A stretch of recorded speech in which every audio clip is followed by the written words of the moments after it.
제주도 서귀포시에 있는 들빛교회의 2022년 5월 29일 일요예배 설교 동영상입니다.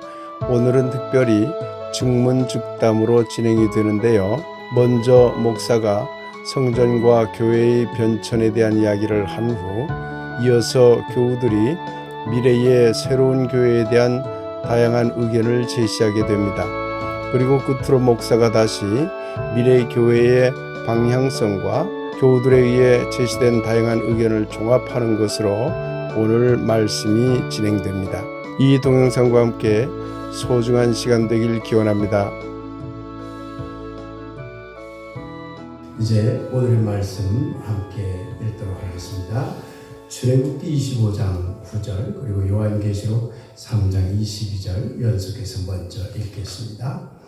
무릇 내가 내게 보이는 모양대로 장막을 짓고 기구들도 그 모양을 따라 지을지니라.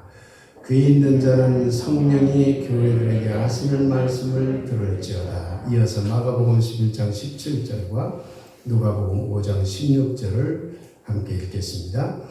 이에 가르쳐 이르시되 기록된 바 내 집은 만민이 기도하는 집이라 칭함을 받으리라고 하지 아니하였느냐.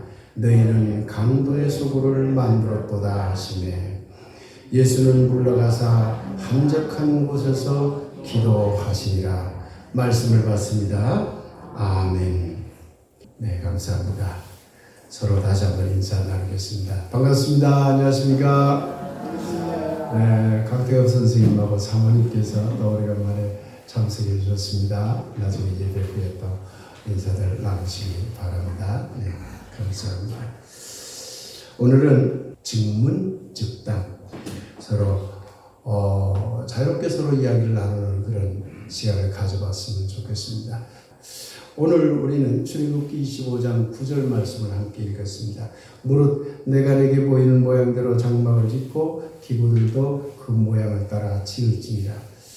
옛날에 모세를 따라서 많은 이스라엘 백성들이 애국, 지금의 이집트에서 이제 탈출을 해서 광야로 들어와서 광야 생활을 오래 했거든요. 광야 생활을 오래 하는 중에 하나님의 계시를 받고 성전을 지으라는 그런 명을 받아요. 그래서 어떻게 지어라. 그러나 광야 떠돌이 생활이기 때문에 이런 건물을 지을 수가 없었던 거죠. 당연히 모세 때 이스라엘 백성들 그 이후에 한참 동안도 그 성전이라고 하는 것은 그냥 천막 성전이다 이렇게 생각하시면 됩니다. 장막을 잘 다듬어서 조립식으로 만들어서 그렇게 해서 예배를 드린 겁니다. 그러니까 희생제의 동물을 잡아서 제사 지내는 그러한 곳이 바로 이런 성전이었습니다.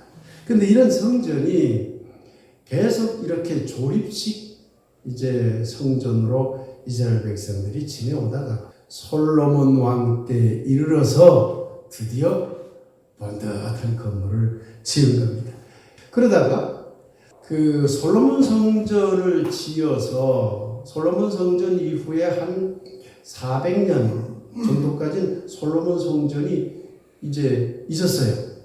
그런데 여러분 잘 아는 바대로 신바벨론이야. 그 바벨론 사람들이 이 솔로몬 성전 다 부숴버렸죠. 사라져버린 거죠.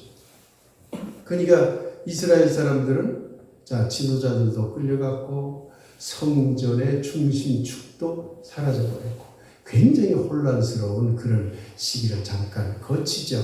그러다가 다시 돌아와요. 돌아와서 지은 성전이 수룹바벨 성전입니다.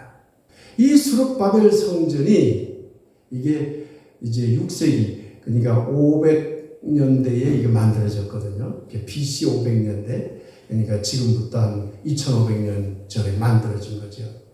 이것이 예수님 때까지 있었어요. 이거 그냥 몇백 년 되니 성전이 허름해지지 않았겠어요? 이것을 보수하고 증축하고 그냥 흔한 말로 삐까번쩍하게 만들어낸 거예요. 그것이 이른바 헤롯 성전인데 헤롯 성전은 새로 만든 성전이라기보다는 수룹바벨 성전을 보수하고 개수하고 증축한 성전입니다. 그렇게 증축했죠. 그러고는 한 100년 뒤에 완전히 성전이 무너져 버린 겁니다. AD 70년 유대 민족이 거대한 로마와 전쟁을 일으킨 거죠. 그걸 이른바 유대 전쟁이라고 그러죠. 그래서 완전히 치지요. 완전히 망해요. 그러니까 로마 당국에서는 저 친구들 말이야, 나라도 자그만하고 힘도 작긴 해도 이게 다른 민족하고 달라. 저거 아주 독종들이야. 저놈들 완전히 깡그리 지구상에서 없애버리자. 그래가지고 예루살렘 성전을 완전히 파괴버렸어요. 그래서 지금 통곡의 벽이 조금 남아있는 거예요.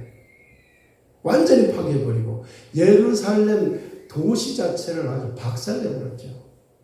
이런 상황 속에서 여러분에게 언젠가 말씀해 드렸습니다만 예수님 때에 사두개파가 이게 리더자들이었어요. 이스라엘의 최상위 계층은 사두개파들이었어요. 바리새파가 아니에요. 사두개파. 그러니 제사장 그룹들, 대제사장 그룹들, 예수님이 십자가에 잡혀갈 때도 가야바 대제사장 가야바 뜰에 섰다. 이게 그 사람들이 제일 실권자들이었죠. 바리새파는 그 좀 밑에 있는 사람들이었어요. 그런데 사두개파는 성전주의자들이에요. 성전에서 희생제사를 드리면 하나님께 예배하는 모든 것이 다 되는 것으로 믿었던 사람들이에요. 사두개파는 부활도 안 믿었어요. 유대 전통 여러분 잘 아셔야 돼. 유대 전통적인 신앙은 부활 신앙 없어요. 사두개파가 전통 신앙주의자들이잖아요. 그러니까 그들은 현세의 삶을 중시해 여겼던 사람들인데 하나님으로부터 복을 받으려면 희생제사, 제사를 지내야 된다 하는 사람들이었죠. 그런데 예루살렘 성전이 완전히 로마 당국에 의해서 폐허가 됐잖아요. 이 사람들의 근거가 사라져버린 거예요. 대신 바리새파가 득세하게 된 이유가 뭘까요? 그들은 성전 중심보다는 성서 중심이었거든. 율법 중심이었거든. 이 책은 망하지 않잖아요. 어디 있잖아요. 그래, 책만 있으면 이 사람들의 주장은 다 된 거야. 사두개파는 성전이 있어야 되는데 사두개파는 왕창 사라지게 되고 그 다음에 바리새파가 득세하게 된 거죠. 이런 상황 속에 중요한 예수님의 제자들의 사건도 변화가 일어나는 겁니다. 오늘 우리는 요한계시록에 있는 한 구절을 읽었습니다. 다 함께 읽어봅시다. 시작. 귀 있는 자는 성령이 교회들에게 하시는 말씀을 들을지어다. 요한계시록이 7교회 소아시아 지역, 지금 터키 지역에 있는 7교회에 대한 어떤 계시를 전한 기록이 요한계시록입니다. 그 7교회가 에베소 교회, 서마나 교회, 버가모 교회, 두아디라 교회, 사대 교회, 빌라델피아 교회, 라오디게아 교회, 이렇게 7교회예요. 그런데 이 전에부터 여러분들이 성경을 통해서 들어봤을 교회들이 있어요. 한번 꼽아봅시다. 지금 그 7교회 말고도 꼽을 수 있는 교회 꼽아봅시다. 어떤 교회가 있을까요? 안디옥 교회. 성경만 생각해도 알 수 있어요. 무슨 교회? 데살로니가 교회, 고린도 교회, 고린도 교회, 골로새 교회, 로마 교회, 로마 교회도 있잖아요. 그렇죠? 그러니까 요한계시록에 나와 있는 7교회 말고도 성서를 통해서 알 수 있는 교회들이 여러 교회들이 있어요. 그런데 이 여러 교회 중에 2교회만 성격이 다르고 나머지는 다 성격이 비슷해요. 그게 어떤 거냐면 예루살렘 교회는 예루살렘에 있는 교회예요. 예루살렘 성전이 아닙니다. 성전하고 다른 거예요. 예루살렘 예수님을 믿는 사람들이 예수님의 제자들이 중심이 돼서 모임 공동체, 건물은 없었어요. 모임 공동체. 그게 예루살렘 교회예요. 예루살렘 성전과는 전혀 다른 말입니다. 예루살렘 교회가 있었어요. 거기에 리더자가 누구냐? 베드로하고 예수님의 수제자 베드로하고 예수님의 바로 밑 동생 야고보하고 이 두 명이 대장이었죠. 로마 교회도 다른 교회예요. 그 당시에 로마가 제국을 형성했기 때문에 많은 유대 사람들이 각지로 흩어지기 시작했어요. 완전히 로마 제국에서 강제로 디아스포라 강제로 흩어버리기 전에도 많이 빠져나갔어요. 로마라는 큰 도시, 세계의 중심이라는 그 도시에도 유대인들이 있었어요. 그런데 유대인들의 특징이 뭔가요? 지금 이슬람 문화에서 하듯이 1년에 한 번, 두 번은 꼭 예루살렘 성전에 와서 제사를 지냈어요. 그 대표적인 제사가 유월절 제사죠. 예수님도 유월절 제사를 드렸다는 건 성서 기록에 나오잖아요. 그러니까 흩어졌던 사람들이 이제 예루살렘에 와서 제사 지내고 예루살렘 소문을 들을 거 아니겠어요? 예수라는 양반이 이랬대 저랬대. 그 얘기 들어볼까? 그 말이 맞는 것 같대. 혹은 돌아가가지고 예수 말이 맞는 것 같대. 해서 공동체를 만들었어요. 자기네들끼리 자생교회예요. 이게 로마 교회입니다. 로마 교회는 바울이 세운 것도 아니고 제자들이 세운 교회도 아닙니다. 디아스포라 유대인들의 자생교회예요. 그러니까 예수님의 그 살아있을 때 갈릴리 목소리가 직접 막 들어가지 못한 교회죠. 예수님의 온몸으로 가르쳤던 하나님 나라 운동이 직접적으로 강력하게 들어간 교회는 예루살렘 교회죠. 왜? 제자들과 형제들이 만든 교회니까.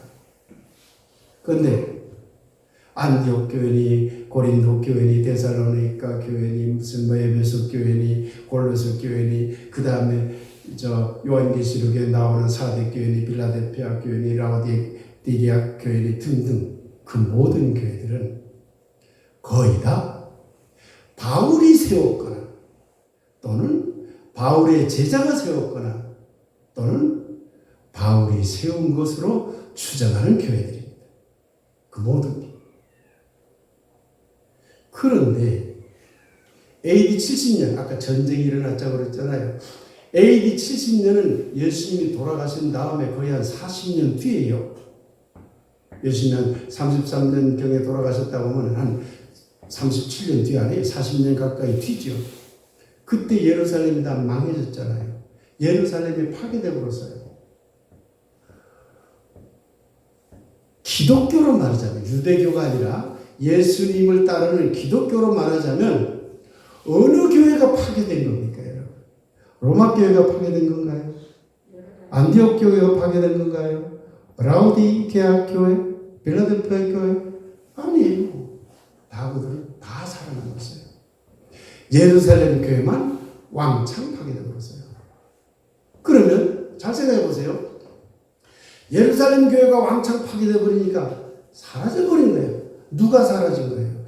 예수님의 가르침을 온 몸으로, 온 육신의 몸으로 배우고 들었던 사람들의 공동체가 사라져 버려요. 바울은 예수님 만나본 적도 없어요. 예수님이 어떻게 그 가르쳤는지 구체적인 내용 하나도 몰라요. 그게 바울이 가르친 건 뭐예요? 예수는 그리스도십니다. 그 예수 그리스도를 믿으면 구원을 받습니다. 끝. 그 이상도 없고 그 이하도 없어요. 예수님이 하나님 나라 운동을 했습니다. 그러니까 우리가 하나님 나라 운동을 합시다. 그런 말 해본 적도 없고요. 완전히 성격이 전혀 다른 교회가 되어버린 거죠. 이 교회가 바울이 로마와 관련되면서 로마까지도 다 바울식 교회가 다 되어버린 거죠. 이런 상황 속에서 그 교회가 이제 그 중세교회로 넘어갔고 중세교회가 근대교회로 갔고 종교개혁 이후에 다시 개신교가 갈라졌고 그리고 오늘날까지 이어진 겁니다. 전체 흐름이 그렇습니다. 마가복음 11장 17절 이에 가르쳐 이르시되 기록된 바 내 집은 만민이 기도하는 집이라 칭함을 받으리라고 하지 아니하였느냐 너희는 강도의 소굴을 만들었도다 하시니 예수님은 성전에 대해서 대단히 비판적이어서 당시 성전에 대해서 기도하는 집인데 왜 이렇게 장사하는 소굴을 만들었느냐 성전, 교회는 기도하는 집이라고 하는 것이죠.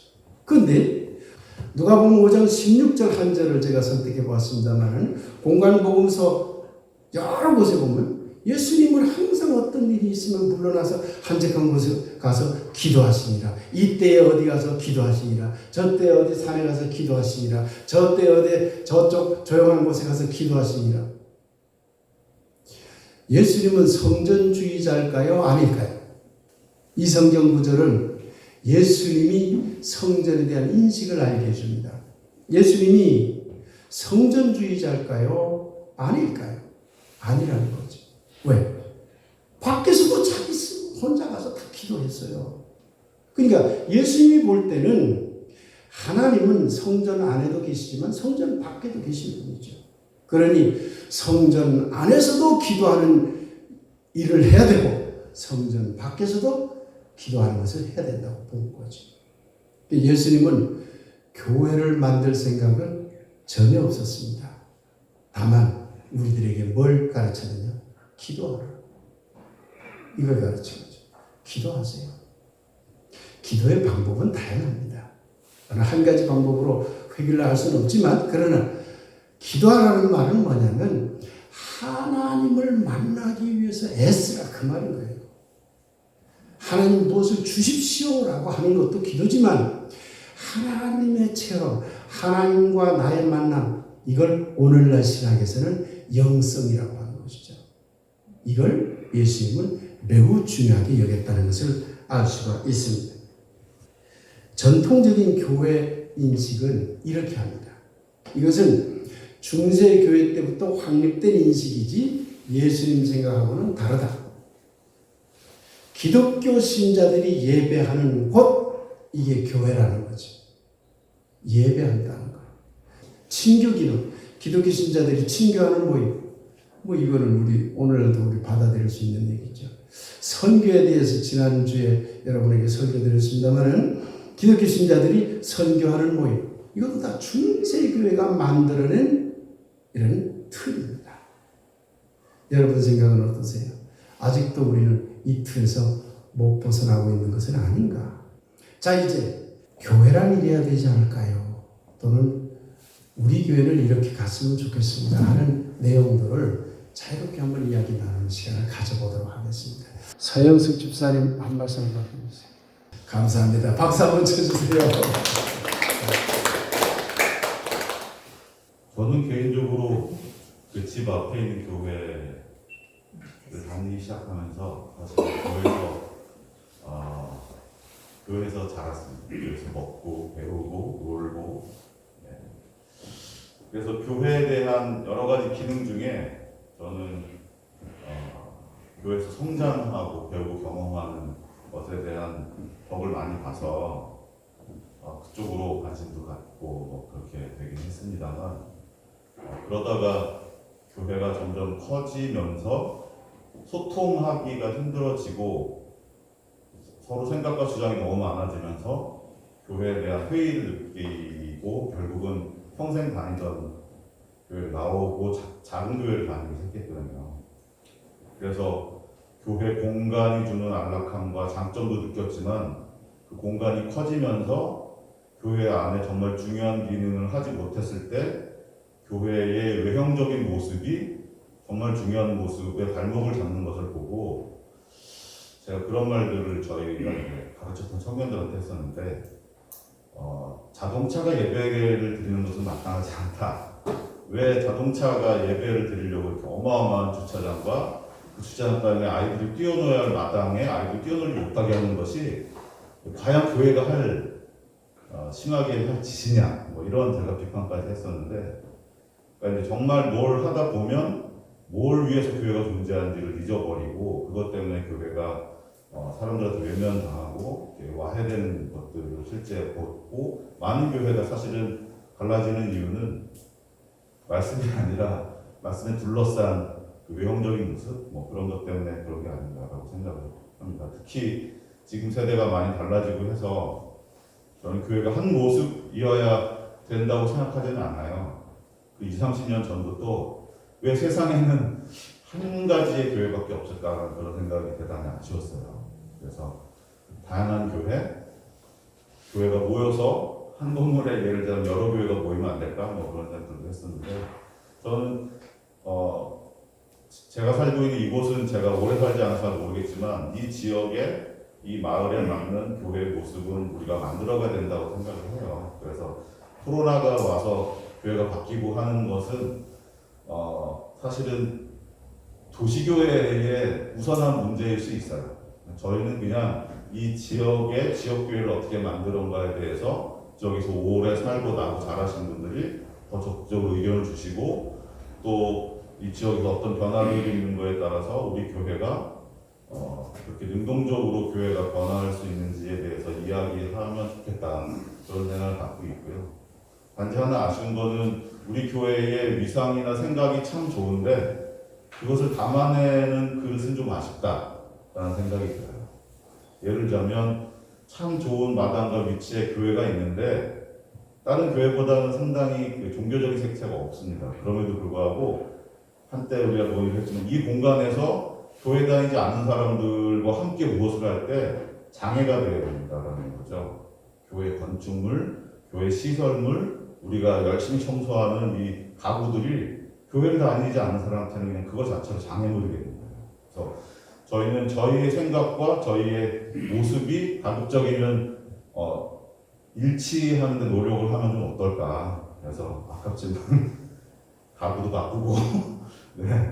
더 많은 사람들이 이곳에 와서 교인이 아니어도 이 공간과 그리스도의 생각과 부합하는 다른 것들에 동참하는 일이 되려면 우리 스스로 좀 문턱을 낮추는 일에 다른 교회보다는 엄청 문턱이 낮습니다. 그건 맞습니다. 그럼에도 불구하고 이곳에서 조금 더 우리가 생각을 바꾸면 우리가 생각하는 교회 모습들을 지역사회에 함께 이룰 수 있지 않을까 그런 생각을 해봤습니다. 감사합니다. 또 다른 분 말씀하실 분 안 계세요? 예, 오다지 장로님. 저는 이제 또 현실적인 문제를 말씀드리고자 합니다. 이제 목사님이 이제 목회 활동 이제 몇 년 안 남았거든요. 그러면 가장 중요한 문제가 21세기 신학에 대한 공부를 많이 하고 있는데 이제 과연 그 수준을 이어갈 만한 목사님이 계시며 또 우리가 그런 목사님을 선정할 수 있겠는가 하는 그런 이제 걱정이 있습니다. 이 문제는 굉장히 중요하기 때문에 만약에 이게 잘 안 되면 굉장히 혼란에 빠질 거라고 봅니다. 왜냐하면 그 메시지가 우리도 이거 한 10년 동안 들은 메시지인데 갑자기 20세기 이전으로 돌아가 버리면 도저히 적응이 안 될 것 같은 걱정이 듭니다. 그래서 목사님 은퇴하자마자 이 혼란이 생길 거라고 저는 미리 걱정이 됩니다. 그건 분명한 사실이고 또 그게 어렵습니다. 사실 우리가 어떻게 알아서 그런 우리 교회에 맞는 목사님을 모시겠습니까? 그런 문제가 굉장히 앞으로 걸림돌이 될 것이고 그렇기 때문에 우리가 지금 대비해야 될 문제가 있는데 그 방향을 찾아야 된다 이렇게 생각합니다. 그래서 대안으로 하나가 제가 생각한 건데 우리 교회는 담임 목사 제도를 두지 말자. 목사님 은퇴한 후에 설교 목사 제도를 둬서 그렇다고 우리가 기장을 탈퇴하는 것도 아니고 우리 교회 특성을 살려가지고 이제 필요에 따라서 외부 목사님도 초빙하고 또 이제 주 목사님도 이제 설교 목사 개념으로 말씀을 전하고 또 한 가지는 가상 공간에서 인터넷 지금 활성화는 안 되는데 지금 초기 단계지만 굉장히 호응을 받고 있거든요. 그런 문제가. 그래서 우리가 두 가지 방향으로 나갔으면 좋겠다. 하나는 이제 이 건물 있고 이제 우리가 예배드리는 공간이 있으니까 이것을 잘 이용해서 우리가 이제 아까 말씀드린 것처럼 우리 교인만이 아니고 이 공간을 진짜 유용하게 활용할 수 있으면 좋겠고, 또 하나는 목사님이 지금 계속 하는 것이 되게 확산됐으면 좋겠습니다. 지금 유튜브나 이런 가상 공간에서 이제 설교 말씀을 나누고 그것 이제 보는 사람이 굉장히 많아지고 있거든요. 그러니까 이 부분 두 가지를 활성화해서 우리의 특성을 갖춰나갔으면 좋겠다 이런 말씀을 드립니다. 또 문제는 이제 현실적인 문제가 있는데 담임 목사를 우리가 모시게 되면 참 이상한 것 같지만 그 재정 문제가 굉장히 이제 큰 중요합니다. 사실 재정 문제를 무시해서는 교회가 굉장히 어려워지거든요. 이제 우리 교회 수준에서 담임 목사를 모시면 제가 계산을 재정의 70% 이상이 담임 목사 그 밑에 다 들어갑니다. 그걸 해보신 분들은 알 겁니다. 그러면 우리가 해야 될 일이 아무것도 못해요. 우리 교회 수준에서는 이제 아까 서영석 집사님 말씀대로 그렇게 하려면 우리가 예산을 세우고 사람들하고 이 교류를 해야 되는데 그런 예산을 전혀 할 수가 없게 되거든요.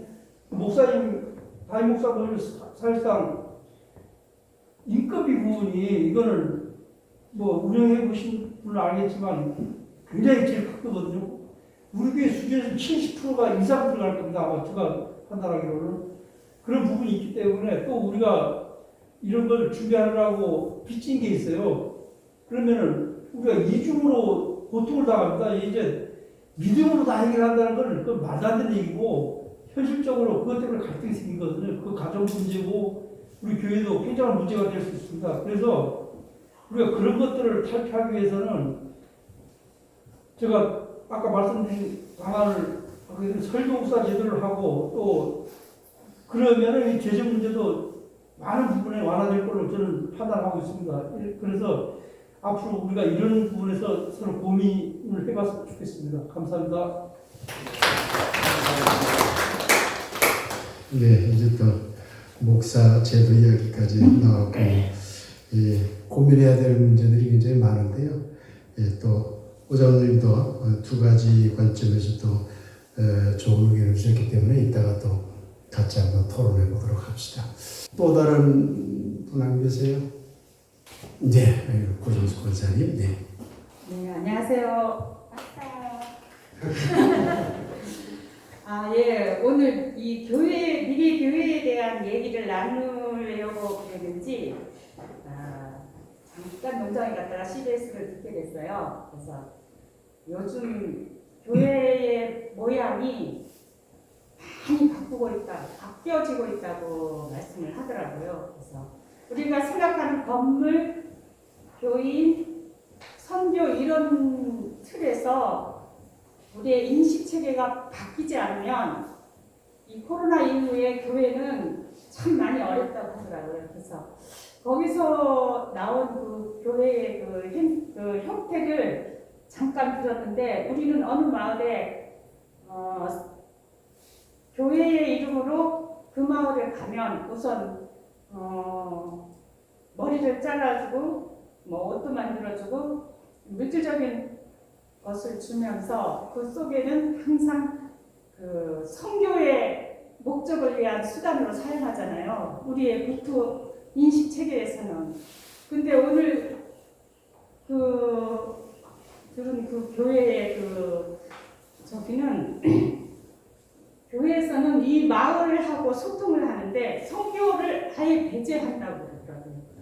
우리는 가서 그 사람들을 기독교로 선교해야 하는 그 목적 의식을 아예 버리고 같이 살아가는 공동체, 마을하고 소통하는 그 방법이 어떤 선교의 대상이 아니라 우리도 그 사람들 앞에 배우고 그리고 교회가 세워나가는 거기에 그리스도의 그 메시지를 보여주면 그들로서 그 선교를 목적으로 하지 않고 받아들인다 이런 얘기가 있었고 또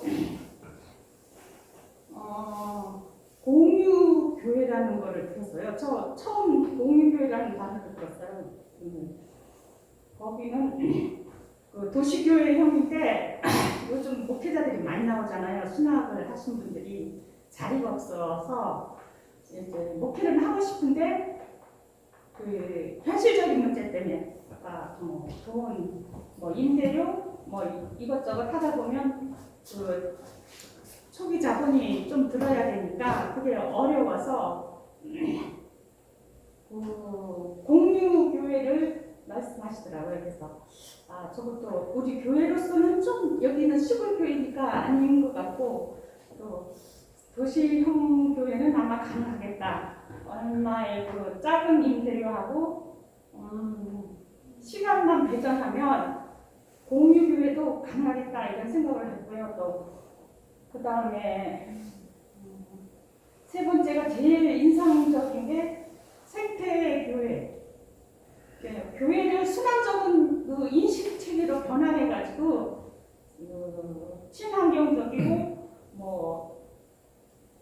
기후 온난화도 좀 해결하면서 교회가 여기에 약간의 지혜를 모아가지고 생태 교회를 하면 어떨까 하는 그런 생각 좀 해봤습니다. 좀 전달하는 겁니다. 제 생각이 아주. 감사합니다. 방송에서 들은 이야기 잘 전달해 주셨는데요. 또 다른 분 말씀하실 분 안 계세요? 네. 예. 저는 잘 모르다 한마디로 미래에 어떤 교회로 나가야 되는지. 근데 기본은 제 생각에는 예수님이 와서 약자를 위한 삶을 살았기 때문에 우리가 교회에서 어떤 특별한 것을 교회라는 단체로 하려고 하는 것보다도 그 배운 대로 그냥 세상에서 실천하는 모습이 제일 중요한 것 같은 느낌이 들어요. 이 나라가 점점 부유해짐으로써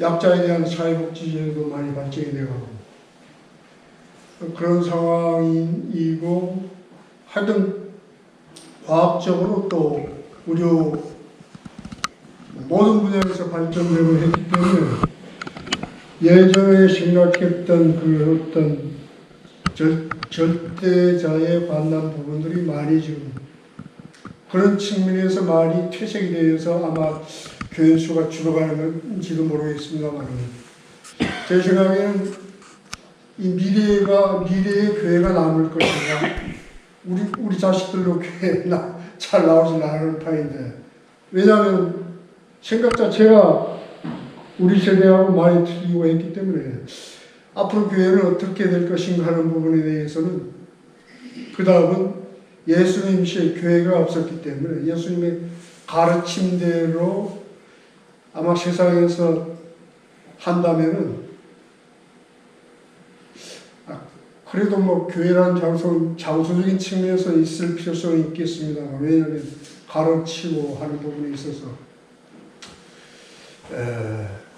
참 고민이 됩니다. 저는 잘 모르겠습니다. 앞으로는 어떻게 되는지 어떻게 될 것인가 여러 가지 측면에서 발전을 할 것인데 성경에서 말한 부분만 가지고 다 세상 문제를 다 해결되어 갈 것인가 그런 부분에 있어서 모르겠습니다. 교회가 세상보다 모든 면에서 앞서갈 수 있을는지. 그런데 분명한 것은 예수님이 하나님 나라를 건설하기 위해서 이 땅에 왔기 때문에 크게 하나님 나라를 건설하는 그 부분이 이 시대에 어떤 부분을 해야 실천해야 될 것인가 하는 부분. 그런 부분에서 제 이견에 있어서 이렇다고 결정낼 수 있는 부분이 참 힘들 것 같습니다. 그래서 참 고민입니다. 이제 교회는 나오는데 말씀도 듣고 하는데 그런 고민이 있습니다. 이상입니다. 고맙습니다. 감사합니다. 강태현 선생님께서 한 말씀 해주시죠. 제가 참 오래간만에 봤습니다. 반갑습니다. 저는 사실 육지에서는 교회 안 나갑니다. 여기 오는 건 그만큼 이 강릉정 교회, 들빛 교회가 중요한 위치를 차지합니다. 그래서 올 때마다 우선 여기 온다는 게 가장 핵심적인 이 교회에 참석한다는 거. 저는 우리 이 들빛 교회가 이런 교회가로 이렇게 나아가는 게 바람직하지 않을까. 근데 그동안 말씀은 제가 계속 뭐 100%는 안 들었어도 다 들었습니다. 그리고 이 앞에도 답이 다 나와 있어요. 다름을 존중하는. 그리고 궁극적으로는 우리 삶이 새로워져야 되죠. 정말 부활해야 되죠. 지금 이대로는 대한민국도 어렵고 아마 많은 교회가 아주 빠른 시일 내에 좀 붕괴하리라고 봅니다. 그래서 여기 와서 뭔가 새롭게 깨닫고 다짐하고, 근데 그 전에 말씀하신 대로 영성이 중심이 돼서 하나님을 여기서 만날 수 있는 그런 교회. 1년에 한두 번을 찾아와서라도 그렇게 만나서 뭔가 성찰하고, 그래서 깨닫고 다짐하고, 그래서 내가 힘들 때 또는 어떤 기념하고 싶은 일이 있을 때, 좋은 일이 있을 때 찾아올 수 있는 그런 교회가 되도록, 이게 이제 특히 우리 교회가 관광지에 있는 교회니까 외부에서 그런 분들이 많이 찾아올 수 있게 그런 쪽으로도 방향을 잡아보시면 어떨까 생각이 들어서 말씀드렸습니다. 감사합니다. 우리 강태현 선생님께서 우리를 너무 좋아하셔서 저도 너무 감사합니다. 혹시 한 분만 더 얘기 듣고 이야기를 좀 이렇게 모아보면 어떨까 싶습니다. 혹시 하실 분 안 계세요? 네, 박 권사님님. 박 권사님은 마지막으로 한번 말씀해 주시죠. 저는 왜 이 교회에 오게 됐는가? 저는 중학교쯤 해가지고 교회 예배당을 다니기 시작했는데, 그러다가 중학교 올 때 저는 시골에 있다가 부산이라는 데로 왔고, 그리고 군대를 제대하고는 또 서울이라는 곳에 가가지고 많은 교회들을 막 다녔습니다. 근데 그게 잘 안 맞았던 거 가지고 정착된 교회는 뭐 그렇게 없었는데, 그래도 신앙생활은 해야 되겠다고 하고 하다가 이제 제주도까지 오게 돼서, 저는 제주도에 온 지 7년 차인데 여기 한 3년 동안은 또 교회를 다니지 않다가 우리 교회에 오게 됐습니다. 저는 우리 교회에 오게 됐던 게 아까 말씀하신 중에 예배당이 해야 될 역할 중에 위로받아야 될 사람들을 품 안아주는 교회. 저는 여기 와가지고 많이 제가 위로받았고 제가 많이 회복된 것 같습니다. 근데 그럼 저는 이제 오기는 왔는데 언제 떠날 것인가, 과연 또 떠나야 될 것인가 하는 그런 생각을 하는데, 그럼 저 같은 사람이 꽤 많을 건데 왜 우리 교회에 저 이후로 새로운 분은 안 오시는가, 그런 고민이 있기도 합니다. 저는 우리 교회가 저 같은 사람이 와가지고 위로받고 다시는 나가지 않는, 그래서 제가 말하는 우리 교회는 기타 등등의 뭐 미래의 교회가 가야 될 방향하고 맞을지 모르겠지만, 이 아까 우리 양 장로님이 말씀하신 것처럼 예수님이 힘든 자, 그 아픈 자, 그 다음에 누군가로부터 위로받아야 될 자들이 올 수 있는 교회, 그래서 오면은 다시 가지 않는 교회, 그런 교회가 됐으면 좋겠습니다.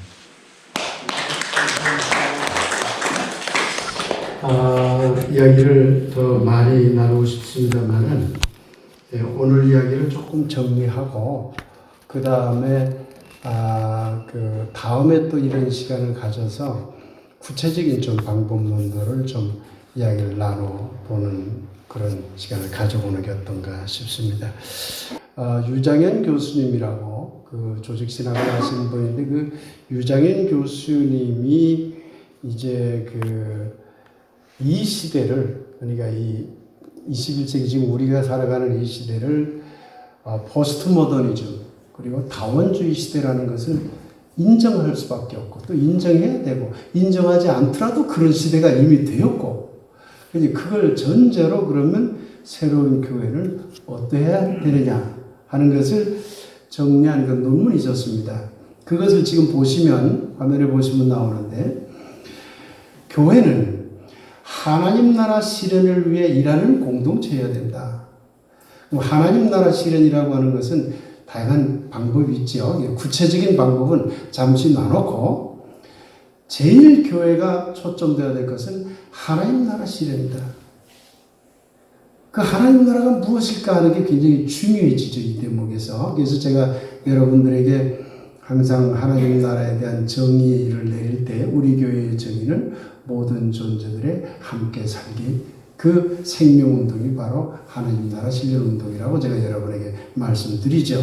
어쨌든 유장현 교수님은 하나님 나라 실현을 위해 일하는 공동체이면 된다. 어떤 특정한 건물에 꼭 모여야 되는 것도 아니고 꼭 예배드리기 위해서 모여야 되는 것도 아니고 이게 키워드가 돼야 된다. 이런 얘기고요.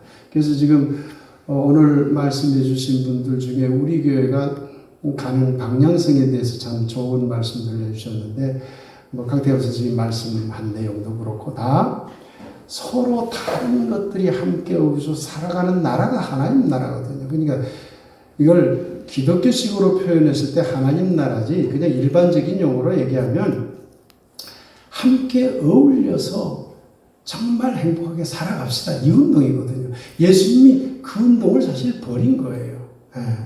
그래서 이런 문제를 구체적으로 우리가 어떻게 일해 나갈 것인가 하는 것을 고민해 볼 필요가 있을 것 같다는 생각이 들었습니다.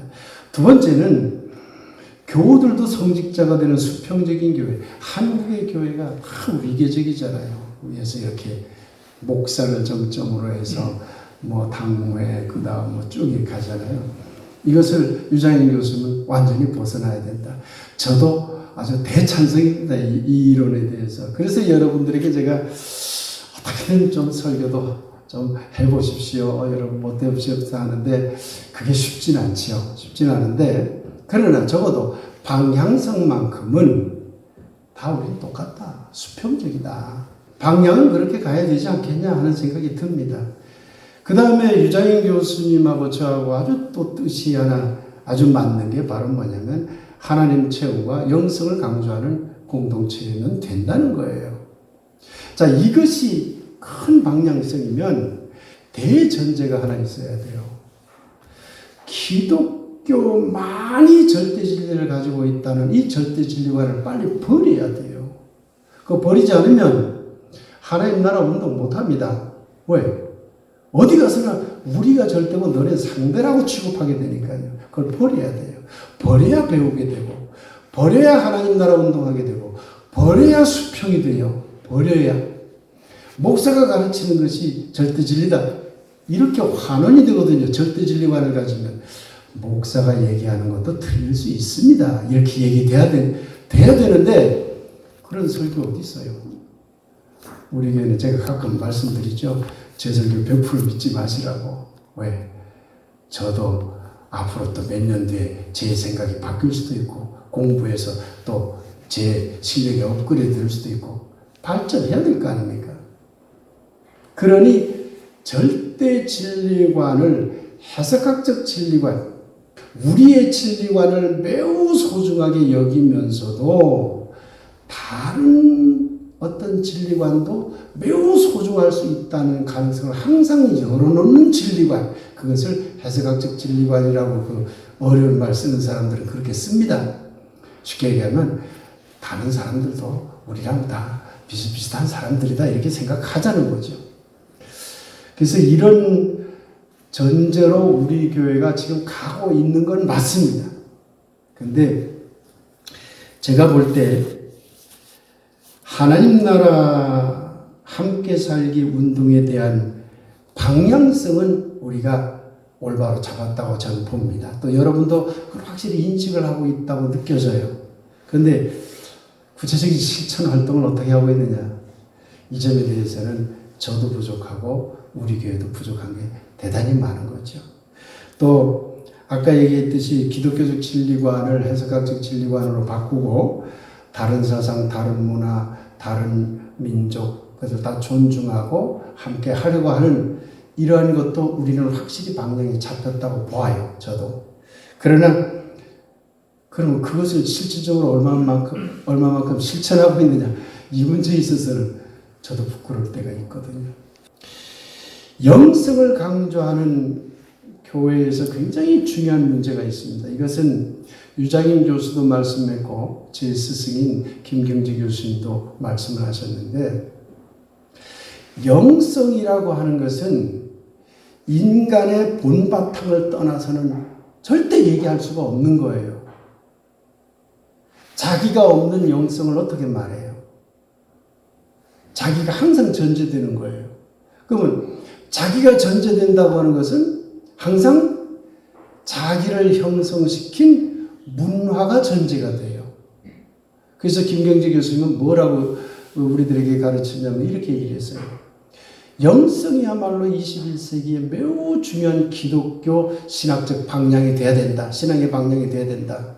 그러나 우리가 한국인인 이상 한국인의 무의식, 집단 무의식 속에 깊이 내재되어 있는 한의 영성을 끄집어내서 한이라고 하는 말은 그 슬플 한자도 포함되지만 그것보다는 대한민국 할 때 쓰는 한자가요. 이 한하는 말이 대한할 때 쓰는 한자 아시죠?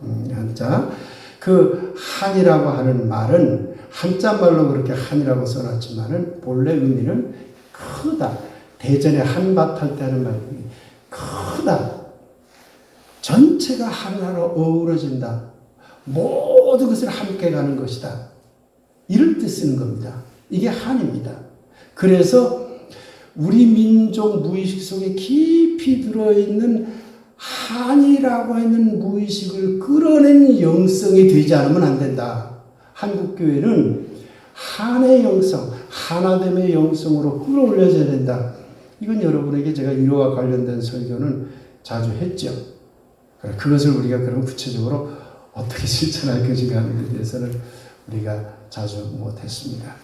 이제 오늘 말씀한 내용과 우리 교회의 방향에 대한 이야기를 좀 저 나름대로 정리해서 여러분에게 말씀드리고 또 개인적으로도 여러분들이 저에게 하실 말씀이 있으면 나중에라도 해주시기 바랍니다.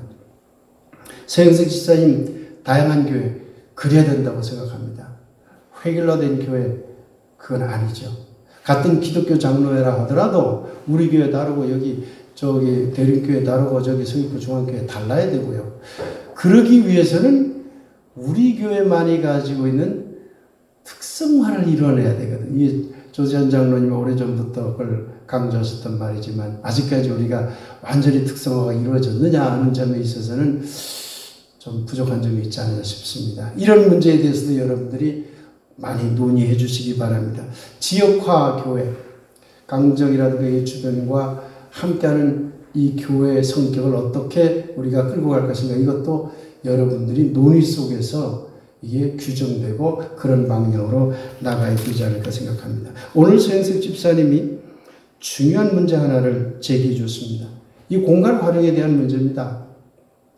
이제 이 성전이 희생제의 드린다는 개념으로서의 예배 공간이 아니라 하나님 나라 실현을 하기 위해서 모인 사람들의 공간이 되어야 돼요. 그러기 위해서는 이 공간을 희생제의적인 예배의식 공간으로 고착시키지 않고 이걸 어떻게 열린 공간으로 우리가 만들어 나갈 것인가 이 고민을 해야 될 것으로 생각을 합니다. 이 점에 대해서는 여기서 다 말씀하기는 어렵지만 과감한 발상 전환이 이루어져야 되고 이를 위해서 이제 서 집사님이나 다른 분들의 좋은 의견들이 나와가지고 이 공간을 어떻게 활용할 것인가 하는 문제에 대해서 논의해 줬으면 좋겠습니다. 사실 저는요, 매번 우리 집사람이 얘기합니다. 낭비야, 낭비. 이 공간이 낭비야. 일주일에 한 번 탈락 모여서 이렇게 해놓고는 아무것도 사용하지 않고 있잖아요. 이게 과연 하나님의 뜻일까? 아닐 텐데. 그러니까 예배할 때는 우리가 그 어떤 영성적인 예배를 드린다고 전제하에 영성적인 예배를 드린다 하더라도 공간을 다르게 활용할 수 있는 방안은 없을까? 깊이 아마 고민해봐야 될 문제라고 그렇게 생각을 합니다. 앞으로 많이 좀 논의해 주시기 바랍니다. 오도진 장로님 담임 목사 제도 고민합시다. 담임 목사 제도를 없앨 것인가? 설교 목사 제도 도입을 할 것인가? 아니면 담임 목사를 두더라도 철저히 검증하는 어떤 방향을 갈 것인가? 저 개인적으로 굉장히 큰 고민이 있습니다. 오도진 장로님의 고민과 비슷한 고민이기도 하지만 그걸 떠나서 저 개인적인 고민이 뭐냐면요. 이제 나는 아름답게 떠나야 된다는 거예요. 근데 떠나려고 하니 여러분 스스로도 불안을 느끼는 것 같고 나도 노파심이 생기고 그러지 말아야 되는데 그래서 제가 떠나기 전에 여러분들이 이 교회의 운영 시스템에 대한 특히 목회자 제도에 대한 문제를 여러분 중심으로 의견들을 모아서 어떤 신학적 방향, 어떤 목사님이 왔을 때 신학적 방향을 좀 검증이라는 표현이 죄송하지만 좀 이야기 나눠보고 그분이 우리에게 맞겠다는 것을 좀 판단하는 데는 제 도움이 필요할지 모르지만 그 밖에 우리 교회의 어떤 미래지향적인 목회자 제도를 어떻게 둘 것이냐 하는 문제는 제가 주도해서 결정하면 안 될 것 같아요. 여러분들이 의논을 통해서 다른 목사를 두지 않으면 어떻게 할 것인지, 둔다면 또 어떻게 할 것인지 이런 것들을 논의해 봐 주시기 바랍니다. 공간 활용과 관련해서 인터넷 교회 문제는 우리 교회가 시급하게 시도해야 될 문제이기 때문에 이것도 논의해야 될 줄로 생각을 합니다. 양 장로님이 그 하나님 나라 운동을 실현하자라고 하는 것은 앞서 우리가 얘기했던 것과 같은 내용이기 때문에 같은 이야기니까 이제 생략을 하고 다만 그 하나님 나라 운동에서 가장 중요한 것은 사회정의 참여와 약자 보호 문제입니다. 이게 굉장히 중요한 세계 평화 문제거든요. 우리가 그 참여하는 걸 어떻게 할 것인가 하는 것도 고민을 해봐야 되리라고 생각을 합니다. 고정숙 권사님이 얘기한 선교 배제한 교회, 그건 우리가 실천을 해나가려고 하는 거고요. 공유교회는 아무래도 좀 어려울 것 같습니다. 그렇게 쉽진 않을 것 같아요. 그러나 생태교회는 노력에 따라서 굉장히 잘할 수 있으리라고 보아집니다. 강태갑 선생님이 우리 교회 방향 늘 고맙게 생각해 주셔서 저 개인적으로 너무 감사하고요. 앞으로 그렇게 지지해 주는 바에 따라서 저희들 있는 동안에 열심히 새로운 방향으로 가보려고 하겠습니다. 특히 영성 어떤 예배를 통해서 그 어떤 하나님의 체험에 대한 문제를 우리 내면적으로 깊이 할 수 있는 방안들을 자주 고민해 보려고 하고 그러나 그 방향은 그게 영성 예배가 됐건 안 됐건 간에 그 방향은 하나님 나라 실현이라는 것을 전제로 해야 되는 거죠. 다만 그 하나님 나라 실현이라고 하는 것이 중세 때는 하나님 나라를 가톨릭 교회로 등치시켰어요. 개신교회는 개신교회로 등치시켰어요. 그건 전혀 예수님 뜻하고는 맞질 않아요. 예수님은 하나님 나라를 교회 운동과 관련시켜 본 적이 없고 정확히 다시 한번 얘기합시다. 예수님이 하나님 나라를 말할 때는 교회라는 것 자체가 없었어요. 기독교라는 것 자체가 없었는데 어떻게 그게 등치가 됩니까? 있을 수 없는 얘기죠. 하나님 나라는 오늘 제가 마가복음 공부도 같이 하려고 했습니다만 다음 주로 넘기고 조금만 그 얘기를 잠깐 하면 세술은 세 부대라는 내용이 나오죠. 금식 문제 하면서 예수님이 한 부분을 오늘 읽으려고 했던 건데요. 예수님이 말한 것은 하나님 나라 운동이에요. 그게 세술이거든요. 그런데 그 세술을 낡은 율법 성전 제2의사에 갖다 넣으라고? 그러면 다 망한다. 그 얘기예요, 그거. 제사 제2 문제를 버려버리라 그 얘기거든요. 새 부대를 만들려고 그랬어요. 그 새 부대가 영성적 활동이거든요. 그래서 하나님 나라 문제를 교회 운동으로 생각하면 안 되고 그건 과거 중세교회, 가톨릭 교회가 만들어낸 패러다임이고 우리가 가야 할 길은 힘들어도 서로 다른 존재들에 함께 살게 해야 됩니다. 예수님의 비유가 말하는 모든 방향은 그쪽으로 전부 쏠려 있어요. 먹고 마시는 것도 그래서 먹고 마시는 거예요. 나는 예수님이 그렇게 얘기한 거예요. 나는 하나님 나라 잔치 운동을 했는데 내 밑에 온 사람들에게 어떻게 금식하라고 그러느냐. 금식은 유대 민족은 금식은요 속죄의 의미예요. 이걸 아셔야 됩니다. 오늘 한국 사람들은 금식을 건강히 위해서 단식하고 금식하지만 금식이라고 하는 것은 유대 민족에 있어서 금식은 욤키푸르라고 그래가지고 속죄하는 의식이거든요. 예수님은 거부한 거 아니에요. 무슨 죄로부터 속죄 말이냐. 좀 먹고 살자. 그러니 우리 제자들은 금식 없다. 그래버린 거예요. 그래서 바리새파나 세례 요한의 제자들도 금식했어요. 유대 전통을 따랐거든요. 세례 요한까지도. 근데 성서에 보면 근데 예수님 내 제자들은 금식 없다. 같이 좀 먹고 살자. 그래서 함께 살기의 문제라는 걸 잊지 마시기 바랍니다. 그래서 좋은 말씀 해주셔서 감사하고요. 박호영 권사님이 얘기한 내용은 이제 우리 교회가 약합니다. 자주 모여서 좀 다독거려주고 서로 좀 이렇게 하고 해야 되는데 모임 자체도 많지 못하고 또 서로 같이 다독거리지도 못하고 그러는데요. 우리 교회 약점도 있는데 고쳐야 되겠죠. 그래서 목사가 좀 다독거려주지 못하는 좀 고약한 성격을 가진 목사니까 저에게 너무 기대하지 마시고 여러분들끼리 자주 만나서 식사도 하시고 밥도 먹고 서로 다독거리는 그런 교회도 우리 교회의 목표가 되었으면 좋겠습니다. 이제 함께 말씀 묵상을 잠시 하는 것으로 오늘 증문즉담을 마치도록 하겠습니다.